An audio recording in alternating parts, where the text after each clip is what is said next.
오늘 함께 나눌 말씀의 제목은 최후 승리를 얻기까지.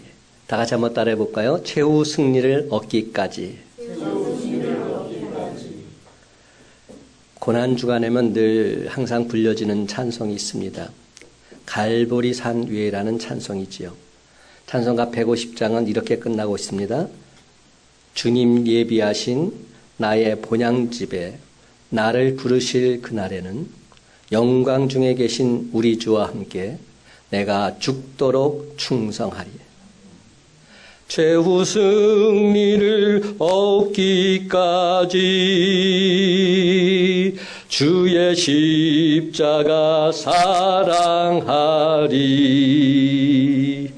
빛난 면류관 받기까지 험한 십자가 붙들겠네. 아멘입니다. 최후 승리를 얻기까지 주의 십자가 사랑하겠습니다. 빛난 면류관 받기까지 험한 십자가 붙들겠습니다.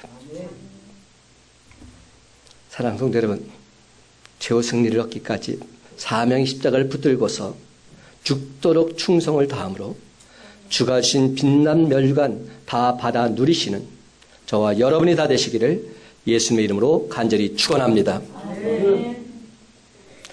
여러분, 모든 문제들의 뿌리에는 결국 믿느냐 안 믿느냐, 이 불신하느냐 신뢰하느냐, 이게 문제인 것 같더라고요. 알고 보면 우리가 이 세상을 살아가는 데 있어서 모든 상황 속에서 믿느냐 믿지 않느냐 이것에 따라 판가름이 나는 것 같습니다. 요즘 코로나19로 인해서 많이 힘들고 어려운 이때에 저는 제가 제일 좋아하는 헬스를 못하고 있어요. 항상 새벽 기도 마치고 나서 헬스장 가서 한 2시간 동안 땀 흘리면서 열심히 운동했던 그 시간이 참 좋았는데 딸이 하도 만류해서 제가 2달째 못하고 있습니다. 그래서 대신 뭘 할까 생각하다가 경의선 철로변을 제가 계속 걷습니다. 한 2시간 남짓 걷는데요.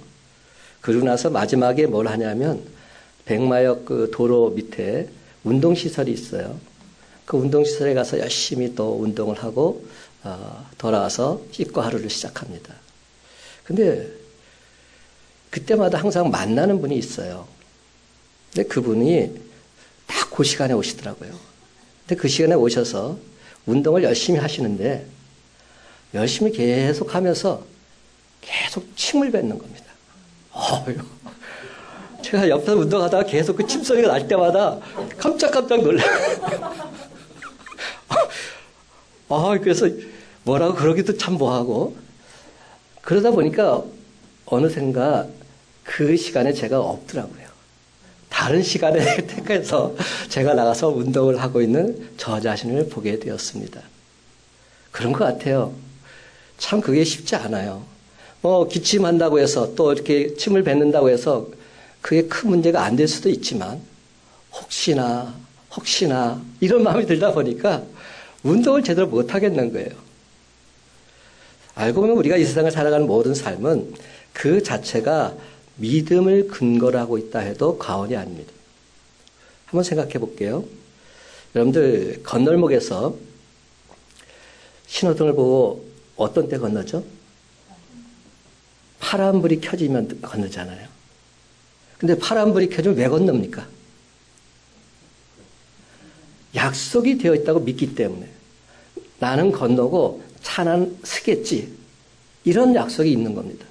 근데 이 약속을 믿지 못한다면 못 건너요. 차가 언제 올지 모른다 생각하면 못 건너죠. 우리가 식당에 가서 음식을 맛있게 먹을 수도 있는데, 어제도 우리가 열심히 이 교회 청소를 하고 나서 기분 좋게 가서 식사를 했습니다. 근데 식당에 사람이 엄청 많은 거예요. 솔직히 우리 교회보다 훨씬 많아요. 그냥 많은 사람들이 모여서 식사를 하고 있어요. 근데 만약에 불신이 생기면 못 가죠. 이 많은 사람 중에서 혹시 코로나 환자가 있으면 어떻게 할까? 염려되면 식사 못 합니다. 그러면 어떻게 해야 되죠? 그냥 집에서 자기가 알아서 잘 해서 먹어야죠. 만약 그런 근심 걱정 염려가 있다면 어디 가서 물 한 컵도 제대로 못 마십니다. 그럴 수밖에 없는 겁니다. 그런데 여러분, 신앙생활도 마찬가지로 할 수 있어요. 부활신앙, 제가 지금 3주에 걸쳐서 부활신앙을 선포하고 있는데 이 부활에 대한 확신이 없다면 우리의 신앙 자체는 흔들릴 수밖에 없는 겁니다. 그래서 제가 오늘 이 시간은 부활절이 지났음에도 불구하고 말씀을 다시금 선포하고자 생각한 겁니다. 부활신앙이 없다면 내세가 불안해질 수밖에 없지요. 그렇죠? 내세가 불안하면 현세도 불안하기 짝이 없습니다. 근데 정말로 안타까운 사실은 많은 사람들이 부활에 대해서 별로 심각하게 고민하지 않고 있다는 겁니다. 왜 그럴까 봤더니 아직 나는 죽음과는 상관없다. 이런 생각을 하고 있는 것 같아요. 죽음은 아직 나에게 먼 미래에 있는 것이다. 이런 생각을 하고 있기 때문일지도 모르겠습니다. 여러분, 누가 정의하기를 죽음이란 준비되지 않았는데 예기치 못하게 불쑥 찾아오는 것, 이것이 죽음이다 말합니다. 여러분, 이 세상에 나오는 데는 순서가 있지만 저 세상으로 가는 데는 순서가 없습니다. 여러분, 나이가 많다고 해서 먼저 가는 게 맞겠다고 생각할 수 있지만 안 그럴 수도 있습니다. 우리의 삶이 언제 어떻게 달라질 수 없는 겁니다. 그러면 우리가 이 시간 가장 필요한 신앙은 부활신앙입니다.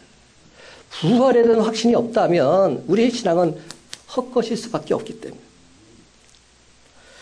지금 죽음과 부활에 대해서 확실한 믿음을 가지지 못한다면 어느 날 갑자기 죽음이 불쑥 내게 찾아왔을 때 확실한 부활의 믿음을 갖지 못한다면 우리의 신앙 다 헛된 신앙일 수 있다는 겁니다. 근데 왜 부활에 대한 확신을 갖지 못할까? 머리는 다 생각을 해요. 믿습니다. 아멘. 주님께서 부활하신 것처럼 나도 부활할 줄 믿습니다. 입으로는 외칩니다. 근데 마음으로는 그게 받아들여지지 않는 겁니다. 내 마음속에는 아직도 확신이 서지 않는 겁니다. 불안해서 벌벌 떱니다. 그러므로 종말을 살아가는 우리는 죽음과 부활의 문제 깊이 있게 묵상해 나가야 합니다. 마치 내가 당장 죽는 사람의 입장에 놓인 것처럼 그런 가운데서 생각해 보아야 합니다.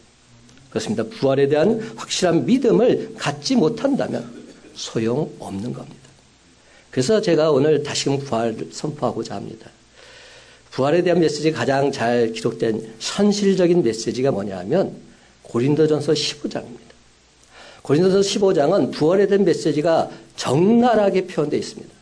근데 우리가 그 말씀 자체를 잘 깊이 있게 보려고 들질 않아요. 아예 부활에 대한 메시지는 접어두려고만 합니다. 근데 오늘은 이 부활에 대한 실제적인 메시지를 한번 살펴보기를 원합니다. 고린도전서 15장은 고린도 교인들한테 보낸 편지인데요. 헬라인들이 주를 이루고 있었어요. 근데 헬라인들은 육체의 부활 불가능하다고 생각했습니다. 그러다 보니까 교인들 중에는 복음을 영접하기는 했는데 합리적인 생각으로 인해서 자신의 부활을 믿지 못하고 불신과 회의에 빠지는 사람들이 더러 있었던 겁니다. 여러분, 장차 있을 영광스러운 몸의 부활을 믿지 못할 때 우리 신자들은 썩어질 세상에 소망을 둘 수밖에 없는 것이지요. 이 땅에서 잘 먹고 잘 살기 위해서 발버둥 치는 불신자들과 근본적으로 다를 바가 전혀 없는 겁니다. 사도 바울은 부활신앙이 아예 뿌리째 흔들리고 있는 이들에게 부활의 영광과 최후 승리에 대한 확신을 심어주고 있습니다. 그러므로 사랑하는 성도 여러분, 오늘 주신 말씀을 통해서 주님이 부활하신 것처럼 나도 부활할 줄 믿고서 최후 승리를 얻기까지 부활의 복된 소식을 힘써 전하는 저와 여러분이 다 되시기를 예수님의 이름으로 간절히 축원합니다. 그렇게 되기 위해서는 제일 먼저 우리가 확신을 가져야 될 것이 뭔지 아십니까? 예수 부활이 내 부활이 되어야 합니다. 예수 부활이 내 부활이 되면 되는 겁니다. 요게 문제입니다. 그 내용이 35절부터 49절까지 나오는데요. 먼저 35절 말씀 제가 한번 읽어보겠습니다. 누가 묻기를 죽은 자들이 어떻게 다시 살아나며 어떠한 몸으로 오느냐 하리니. 무신론적인 헬라 철학이 몸에 밴 헬라인들 부활을 전면적으로 부정했습니다. 사도 바울이 아테네에 가서 부활의 복음을 전했을 때 그들은 바울을 조롱할 수밖에 없었습니다. 왜냐하면 이들에게는 사실 부활의 진리가 생소하게 들렸기 때문입니다. 허황된 메시지처럼 들렸기 때문이죠. 예수님의 십자가 부활의 복음을 듣고서 또 들었음에도 끊임없이 일어나는 합리적인 생각 때문에 장성한 믿음에 이르기가 어려웠던 겁니다. 그런데 여러분, 이는 오늘날도 마찬가지입니다. 신자들도 많은 분들이 예수님의 부활까지는 믿겠다 말합니다. 근데 죽은 내 몸이 다시 부활할 것, 이건 솔직히 못 믿겠다고 말합니다. 예수님은 만왕의 왕, 만주의 주시기 때문에 당연히 부활하셨죠.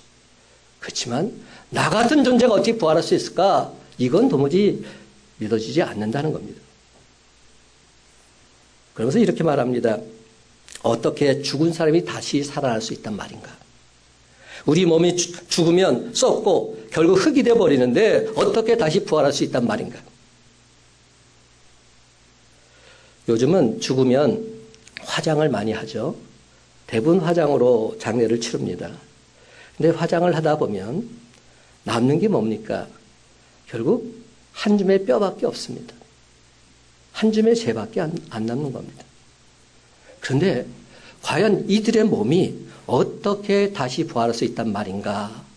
이런 의문이 생기는 겁니다. 이에 대해서 사도 바울은 이렇게 대답합니다. 36절 보십시다. 어리석은 자여, 내가 뿌리는 씨가 죽지 않으면 살아나지 못하겠고. 여러분, 사도 바울은 씨 뿌리는 비유를 통해서 그들의 어리석음을 깨우쳐주고 있습니다. 뿌리는 씨가 죽지 않으면 다시 살아나지 못합니다. 이는 자연의 법칙입니다. 우리는 이것을 당연한 진리로 받아들이고 있습니다. 땅속에 묻혀서 죽은 씨가 어떻게 다시 살아날 수 있느냐 반문하는 사람 아무도 없습니다. 그냥 믿지요. 씨를 뿌리면서 당연히 씨가 죽어서 싹이 나고 꽃이 피고 열매가 맺힐 것을 믿습니다. 이처럼 우리 인간도 죽어서 묻힌 후에는 반드시 새로운 생명체로 살아난다 말씀하고 있는 겁니다. 이것이 바로 부활의 메시지입니다. 이것이 바로 다시 살아서 영원히 죽지 않은 삶, 부활의 메시지인 것이죠. 그러므로 죽은 자가 어떻게 다시 살 수 있느냐 묻는 것, 어리석은 질문에 불과합니다. 여러분 37절 38절을 보면 씨를 뿌릴 때는 장래의 형체를 뿌리는 것이 아닙니다. 무슨 말인지 아세요? 씨를 뿌릴 때는 뭘 뿌리죠? 작은 씨앗을 뿌려요. 작고 까무잡잡한 씨앗을 뿌립니다. 그러면 하나님께서 각 종자에게 상상할 수 없을 만큼 아름다운 형체를 주시는 겁니다. 대개 알맹이 모습은 비슷합니다. 그래서 전문가가 아니면 씨만 보고서는 무슨 씨인지 구별할 수조차 없습니다. 여러분들 구별할 수 있어요? 다 똑같아요. 전문가가 아니면 이게 무슨 씨앗인지 구별하지 못합니다. 같은 씨라도 구별하지 못해요. 같은 복숭아 씨라 할지라도 이 복숭아 씨가 빨간 꽃을 피울 것인지 분홍 꽃을 피울 것인지 아무도 모릅니다. 이처럼 씨는 그 모습이 비슷해서 장차 어떤 형체로 살아날 것인지 잘 모르게 되어 있습니다.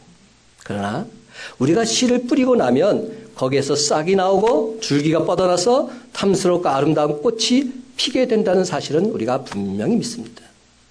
그렇다면 이런 형체 도대체 누가 입혀주시는 것일까요? 성경은 분명히 말합니다. 하나님께서 그 뜻대로 형체를 입혀주심을 믿으시기 바랍니다. 하나님이 각 종자에게 입혀주신 형체와 뿌려진 씨 본질적으로 동일합니다. 생명도 같은 생명입니다. 이는 징그럽고 보기 흉한 애벌레가 아름답고 화려한 나비가 되는 것과 똑같은 이치입니다. 그렇습니다. 우리들의 지금 모습은 형편없을지 모르겠지만 죽고 묻힌 후에는 우리도 예수님처럼 사망 원세 이기고 아름답고 영광스러운 몸으로 부활하게 될 줄로 믿습니다. 여러분, 죽는다고 해서 결코 우리 생명이 없어지는 것 아닙니다. 우리 본질이 변하는 것 아닙니다. 나라는 본질은 조금도 변하지 않습니다. 지금도 나이고 부활한 후에도 나입니다. 다만 지금과는 다른 차원의 세계에서 살 수 있는 새로운 모습으로 변화되는 것입니다. 옆 사람 한번 보세요. 지금 모두 비슷합니다. 한국 사람들은 대개가 다 피부 색깔은 노랗고요. 코는 납작하죠. 물론 저처럼 이렇게 예외인 사람도 있습니다. 그렇지만 도끼인 객긴 다 마찬가지입니다. 그렇습니다. 저와 여러분이 부활할 때는 우리 주님께서 지금의 모습과는 전혀 다른 아름답고 영화로운 형체를 덧입혀 주실 줄로 믿습니다. 그렇다면 우리는 장차 어떤 몸으로 부활하게 될까요? 오늘 말씀의 핵심인데 많은 사람들이 부활 후에 지금과 똑같은 몸으로 부활할 것이다 이렇게 생각합니다. 그러니까 잘 이해가 안 되는 겁니다. 아닙니다. 잘못된 생각입니다. 성경은 그렇게 말씀하고 있지 않습니다. 한번 예를 들어볼게요. 한 가족이 있었어요. 이제 한 가족이 아버지, 엄마, 아들, 딸 잘 지내고 있었는데 갑자기 아버지가 병이 들어서 일찍 돌아가셨어요. 그래서 40살의 아버지가 돌아가시고 어머니가 아이들을 홀로 키우셨어요. 그 아이들이 자라서 장사겠습니다.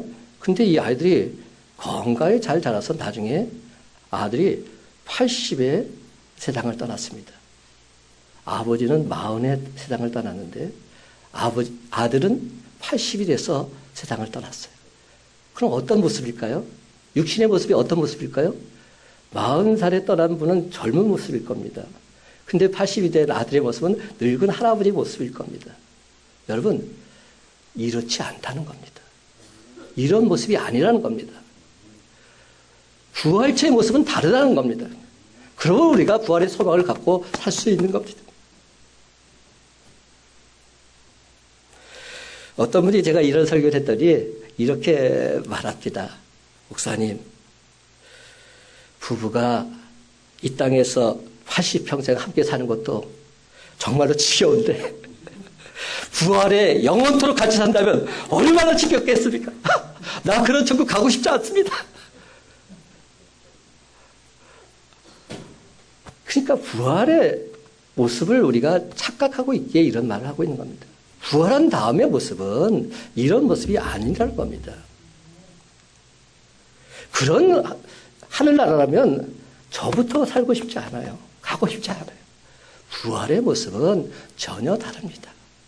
그것을 지금 오늘 사도 바울이 고린도 교인들한테 전해주고자 했던 겁니다. 우리 이한도 집사님께서 얼마 전에 저한테 묻더라고요.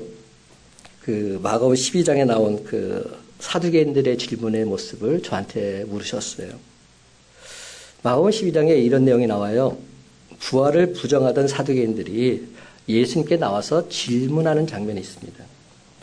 어떤 질문인지 하면 한 여인과 남편의 자녀들의 형제들에 관한 질문이에요. 유대법에는 어떤 일이 있냐면 어떤 여자가 결혼했다가 만약에 자식이 없이 죽게 되면 그 동생들과 결혼을 하게 되어 있습니다. 이것을 계대 결혼, 신명기 25장에 나오는데 수혼법이라고도 합니다. 그래서 이 여자는 남편이 죽고 형의 동생과 결혼하게 됐죠. 시동생과 결혼했습니다. 근데 이상하게도 그도 자식이 없이 죽고 만 겁니다. 이번에는 두 번째 시동생과 결혼했습니다. 근데 그도 죽었습니다. 이렇게 해서 이 여자는 7명의 형제들과 결혼하고 결국 이 여자도 죽었습니다. 그러면서 사두개인들이 묻습니다. 그렇다면 이 여자가 부활할 때 누구의 아내가 되어야 맞습니까? 이렇게 질문하는 겁니다. 굉장히 예리한 질문 아닙니까? 예수님 지금 부활한다고 하는데 그렇다면 이 여자는 과연 누구의 아내가 되어야 하는 겁니까? 다 7명과 결혼했는데. 어찌 보면 참으로 대단한 질문 같습니다. 하지만 그들이 이런 질문을 하게 된 데는 지금과 똑같은 육체로 부활한다는 전제가 있었기 때문입니다. 이게 잘못된 생각이라는 겁니다. 지금과 똑같지 않다는 겁니다. 그래서 부활이 있다면 7 형제가 한 여자를 아내로 데리고 살아야 하는 엄청난 모순이 생긴다 말한 겁니다. 그러면 이것은 잘못됐다. 이런 부활은 절대로 있어서는 안 된다. 사두개인들이 이렇게 질문하게 됐던 겁니다. 이에 대해서 예수님께서 뭐라고 대답하셨는지 보십시다. 예수님의 말씀은 진리잖아요. 예수님께서 이렇게 대답하셨어요. 마가복음 12장 24절과 25절 말씀. 너희가 성경도 하나님의 능력도 알지 못함으로 오해함이 아니냐. 사람이 죽은 자 가운데 살아갈 때에는 장가도 아니가고 시집도 아니가고 하늘에 있는 천사들과 같으니라. 이게 부활체의 모습입니다. 분명합니다. 너희가 성경도 하나님의 능력도 알지 못하기 때문에 지금 오해했다. 사람이 죽은 자 가운데 살아갈 때는 장가도 아니가고 시집도 아니가고 하늘에 있는 천사들 같다. 이렇게 말씀하고 계신 겁니다. 예수님은 이들에게 부활 시에는 지금과는 전혀 다른 천사와 같은 몸으로 다시 살아난다 대답하고 계신 겁니다. 고린도전서 15장 39절 41절을 보게 되면 하나님께서 천지를 창조하실 때 다양한 육체를 창조하셨다고 말씀합니다. 사람의 육체도 만드시고 짐승의 육체와 새의 육체, 물고기 육체도 만드셨습니다. 또 하늘에 속한 성체도 있고 땅에 속한 성체도 있습니다. 하늘에 속한 것의 영광이 따로 있고 땅에 속한 것의 영광이 따로 있다고 말씀하십니다. 또 같은 하늘에 속한 자라 할지라도 서로의 영광이 다르다고 말씀하십니다. 해의 영광이 다르고 별의 영광이 다릅니다. 또 같은 별이라 할지라도 별과 별의 영광이 다르다고 말씀하고 계십니다. 그러면서 죽은 자의 부활도 이와 같다 말씀하고 있는 겁니다. 고린도서 15장 42절에 44절 말씀, 여러분 갖고 있는 성경책을 자세히 보십시오. 제가 읽겠습니다. 죽은 자의 부활도 그와 같으니 썩을 것으로 심고 썩지 아니할 것으로 다시 살아나며 욕된 것으로 심고 영광스러운 것으로 다시 살아나며 약한 것으로 심고 강한 것으로 다시 살아나며 육의 몸으로 심고 신령한 몸으로 다시 살아나니 육의 몸이 있은즉 또 영의 몸도 있느니라. 이게 주님께서 말씀하신 부활의 메시지입니다. 사랑하는 성도 여러분, 현재 우리가 갖고 있는 몸은 썩을 몸입니다. 육의 몸입니다. 사람은 누구나 다 늙고 병들어서 죽게 되어 있습니다. 또한 죽은 후에는 땅에 묻히고 썩어서 흙으로 돌아가게 되어 있는 겁니다. 그렇습니다. 우리 모두는 결국 한 줌의 흙으로 돌아가야 하는 존재들에 불과합니다. 창세기 3장 19절은 말합니다. 너희는 흙이니 흙으로 돌아갈 것이니라. 그렇지만 여러분, 저와 여러분 모두 다 다시 사는 그날에는 썩지 않을 몸으로 부활하게 될 것입니다.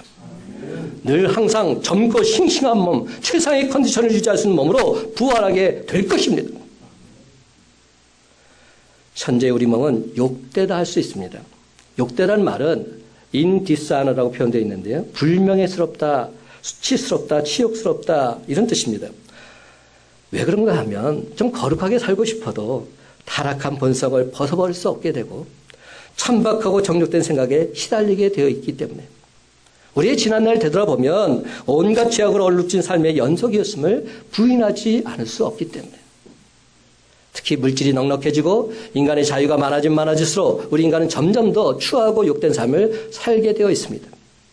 그러나 여러분, 저와 여러분 모두 다 다시 사는 그날에는 영광스러운 몸으로 부활하게 될 것입니다. 영광스러운 하나님의 형상을 덧입은 몸으로 부활하게 될 줄로 믿습니다. 다시 사는 그날에는 모든 사람이 거룩한 몸으로 부활해서 하나님의 영광에 참여하게 될 것입니다. 그렇습니다. 다시 사는 그날에는 약한 것으로 심고 강한 것으로 부활하게 될 줄로 믿습니다. 현재 우리 몸은 연약하기 그지 없습니다. 몸과 마음이 다 연약합니다. 조금만 과래해도 감기 몸살로 앓아 누워야 합니다. 또한 끊임없는 질병에 시달리고 맙니다. 그러다가 늙고 병들어 죽습니다. 육신만 약할 뿐만 아니라 우리의 마음 또한 약하기 그지 없습니다. 우리는 끊임없이 사탄마귀의 종노릇을 사탄마귀의 유혹에 시달립니다. 무엇을 결심해도 며칠 못 갑니다. 인간적인 정에 약해서 결국 사탄마귀의 시험에 들고 납니다. 또 어떤 사람은 의지가 너무 약합니다. 그래서 항상 절망 또 절망하게 되죠. 그러나 부활의 몸은 강합니다. 아무리 걸어도 피곤하지 않습니다. 온 힘을 다해서 하나님을 찬양해도 목이 쉬지 않습니다. 그래서 다시 사는 그날에는 그 어떤 질병에도 걸리지 않는 강한 몸으로 부활하게 될 것입니다. 44절을 보면 결국 인간은 육의 몸으로 신고 신령한 몸으로 다시 살아난다 분명히 말씀합니다. 그렇습니다. 우리 육의 몸이 있음과 똑같이 영의 몸이 있다는 겁니다. 현재 우리 몸은 지상의 환경에 살기에 적합한 육의 몸입니다. 이 몸은 최초의 조상 아담으로부터 물려받은 겁니다. 아담이 흙으로 지음을 받은 것처럼 우리도 마찬가지입니다. 그러나 부활의 몸은 영적 환경에 적합한 몸입니다. 부활하신 주님의 몸은 공간의 구애를 받지 않고 이곳에서 저곳으로 신속히 움직일 수 있었습니다. 예수님께서 그렇게 행하셨습니다. 그렇습니다. 부활하신 주님은 잠겨진 문 그대로 통과하실 수 있었습니다. 또 그분은 음식을 드실 수도 있었고 제자들은 부활하신 주님의 몸을 손으로 만지고 촉감을 느낄 수도 있었습니다. 예수님께서 친히 보여주신 겁니다. 부활의 몸이 이와 같다. 이처럼 예수 믿는 우리도 부활하신 주님의 몸과 같이 장차 신령한 몸으로 부활하게 될 줄로 믿습니다. 정말이지 천사와 같이 아름답고 거룩하고 영광스러운 부활해서 우리 주님과 함께 영원토록 거하게 될 줄로 믿습니다. 그렇다면 우리가 어떻게 이런 축복을 누리게 되었을까요? 45절에 49절 보게 되면 사도 바울은 예수님을 첫사람 아담과 비교하고 있습니다. 첫사람 아담은 생명이 되었다 함과 같이 마지막 아담인 예수는 살려주는 영이 되었다 말씀합니다. 첫사람 아담은 신령한 자가 아니요 육 있는 자였습니다. 육신의 사람이었습니다. 그러나 예수님은 신령한 자였습니다. 영의 사람이었습니다. 아담은 땅에서 났고 흙에 속한 자였습니다. 그러나 예수님은 하늘에서 오신 하늘에 속한 자이십니다. 우리는 모두 아담에 속한 자로 아담의 형상을 입고 이 땅에 태어났습니다. 그렇습니다. 아담과 같은 육의 몸을 입고 이 땅에 태어나게 된 것이죠. 그러나 이제 우리는 예수를 나의 구주로 믿음으로 성령으로 거듭난 주의 사람이 된 줄로 믿습니다. 예수 그리스도 안에서 새로운 피조물로 거듭나게 된 줄로 믿습니다. 그러므로 우리는 이미 하늘에 속한 자가 된 것입니다. 49절 말씀 다 같이 함께 있습니다. 49절입니다. 시작. 우리가 흙에 속한 자의 형상을 입은 것 같이 또한 하늘에 속한 이의 형상을 입으리라. 아멘. 사랑하는 성도 여러분, 첫사람 아담처럼 우리가 흙에 속한 자의 형상을 입은 것처럼 마지막 아담 예수님처럼 우리 모두는 하늘에 속한 이의 형상을 입게 된 줄로 믿습니다. 그러면 사랑하는 성도 여러분, 예수 부활을 믿는 부활의 산증인답게 하늘에 속한 이의 형상을 입고서 장차 부활의 영광에 기쁨으로 참여하는 저와 여러분의 삶이 다 되시기를 예수님의 이름으로 간절히 축원합니다. 예수 부활이 내 부활이 되었다면 이제는 우리가 최후의 승리자로 살아가야 하는 것이죠. 최후의 승리자가 되어야 됩니다. 끝까지 승리하는 자가 되어야 합니다. 그 내용이 50절에서 58절까지 내용입니다. 그런데 여러분 50절을 보면 혈과 육으로는 하나님 나라를 이어받을 수 없다고 말합니다. 그렇습니다. 썩을 몸으로는 썩지 아니하는 하나님 나라 유업으로 받을 수 없습니다. 그러므로 우리가 하나님 나라를 상속받기 위해서는 반드시 신령한 몸으로 부활해야 합니다. 그렇다면 언제 이런 일이 일어나게 될까요? 51절과 52절 다 같이 함께 읽어보십시다. 51절 52절입니다. 시작. 보라 내가 너에게 비밀을 말하노니 우리가 다 잠잘 것이 아니요 마지막 나팔에 순식간에 호련히 다 변화되리니 나팔 소리가 나매 죽은 자들이 썩지 아니할 것으로 다시 살아나고 우리도 변화되리라. 아멘. 여러분 이제 때가 되면 예수 그리스도께서 큰 영광 중에 재림하실 것입니다. 주께서 호령과 천사장의 소리와 하나님의 나팔 소리로 친히 하늘로부터 강림하실 것입니다. 예수님의 재림 나팔 소리가 온 땅에 울려 퍼지게 될 날이 다가오게 된 줄로 믿습니다. 재림 나팔 소리가 울려 퍼지게 되면 그리스도 안에서 죽은 자들이 제일 먼저 썩지 아니할 몸으로 부활할 것입니다. 동시에 그때 살아남은 자들도 호련히 다 신령한 몸으로 변화될 것입니다. 그래서 공중에서 주를 영접해서 항상 주와 함께 있게 될 것이다. 성경은 분명히 말씀합니다. 우리의 썩을 몸이 반드시 썩지 않을 몸을 입고 이 죽을 몸이 죽지 않을 몸을 입게 될 것이다. 분명히 선포합니다. 죽은 자의 부활과 함께 살아있는 자들이 호련히 썩지 아니할 몸, 영광스러운 몸, 강한 몸, 신령한 몸으로 부활해서 영원한 하나님 나라를 상속받게 될 것입니다.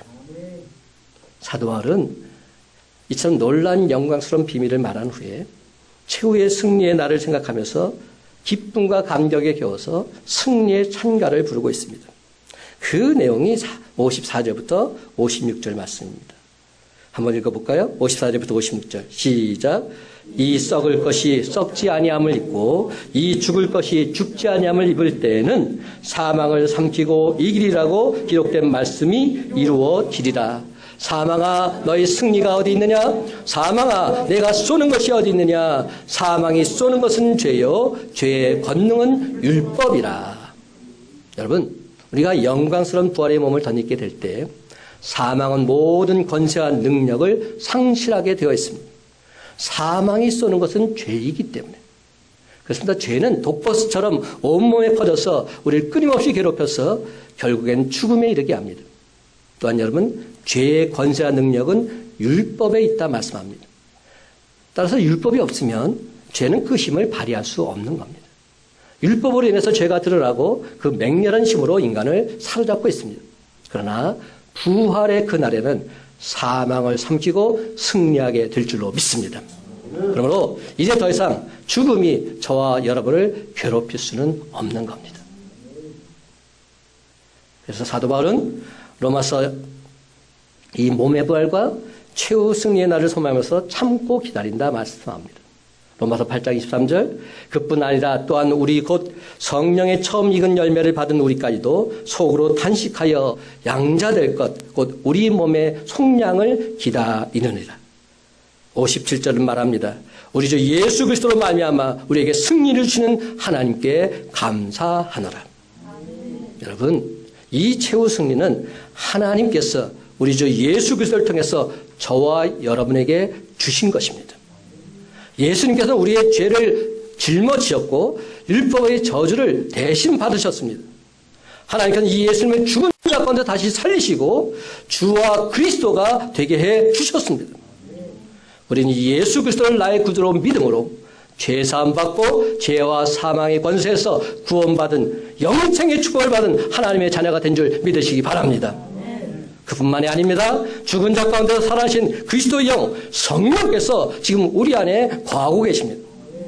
또한 예수 그리스도를 살신 하나님께서 우리 안에 있는 그 영으로 말미암아 다시 우리를 살려 주실 것입니다. 그래서 사도 바울은 주 예수 그리스도로 말미암아 승리를 주시는 하나님을 찬양하고 있는 겁니다. 그렇다면 죽은 자의 부활과 최후 승리를 믿은 자들, 저들이 해야 될 일이 뭘까요? 저와 여러분이 내가 진정 예수 부활이 내 부활이 됨을 믿는다면, 최후 승리자가 됨을 믿는다면 우리가 해야 될 일이 있다는 겁니다. 그것을 우리가 한번 살펴보기를 원합니다. 58절 말씀 다 같이 함께 있습니다. 58절 시작. 그러므로 내 사랑하는 형제들아 견실하며 흔들리지 말고 항상 주의 일에 더욱 힘쓰는 자들이 되라. 이는 너희 수고가 주 안에서 헛되지 않은 줄 알미라. 우리가 해야 될 일이 있다는 겁니다. 지금 예수님께서 사도 바울을 통해서 우리에게 당부한 두 가지 메시지가 있습니다. 첫 번째는 뭡니까? 견실하며 흔들리지 말라 말합니다. 견실하며 흔들리지 말라. 예수 그리스도의 십자가 부활의 복음을 믿는 자들은 승리하게 되어 있습니다. 최후 승리자들입니다. 그러므로 이 승리자임을 믿고서 견실하게 흔들리지 말고 나아가야 한다는 겁니다. 사탄 마귀가 아무리 미혹한다 할지라도 담대하게 예수 이름으로 끊고 묶으며 나아가야 됩니다. 이것을 지금 사도 바울은 고린도 교인들한테 당부하고 있는 겁니다. 고린도전서 15장 1절과 2절 말씀입니다. 형제들아 내가 너희에게 전한 복음을 너희에게 알게 하노니 이는 너희가 받은 것이요 또 그 가운데 선 것이라. 너희가 만일 내가 전한 그 말을 굳게 지키고 헛되이 믿지 아니하였으면 그로 말미암아 구원을 받으리라. 사랑하는 성도 여러분, 복음은 단순합니다. 하지만 절대 불변의 진리입니다.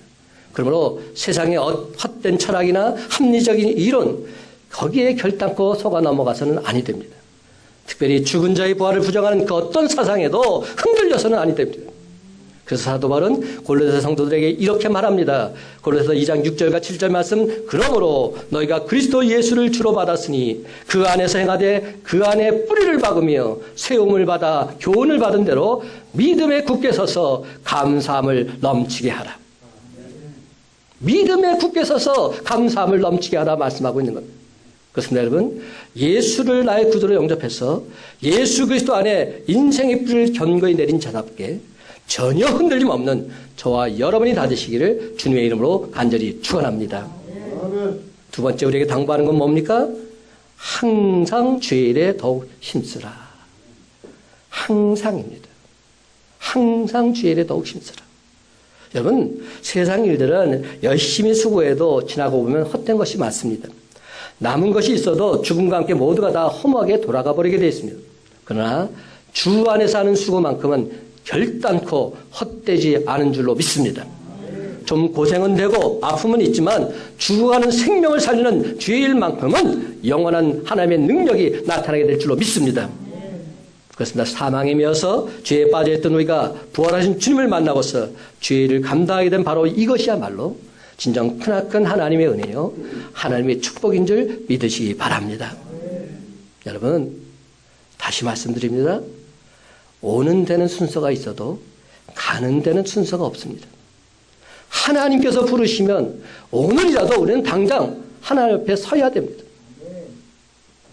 그러므로 사랑하는 성도 여러분, 이제 우리는 날마다의 삶 속에서 예수 부활이 내 부활이 되어서 항상 주의 일에 더욱 힘쓰는 주의 백성 되시기 바랍니다.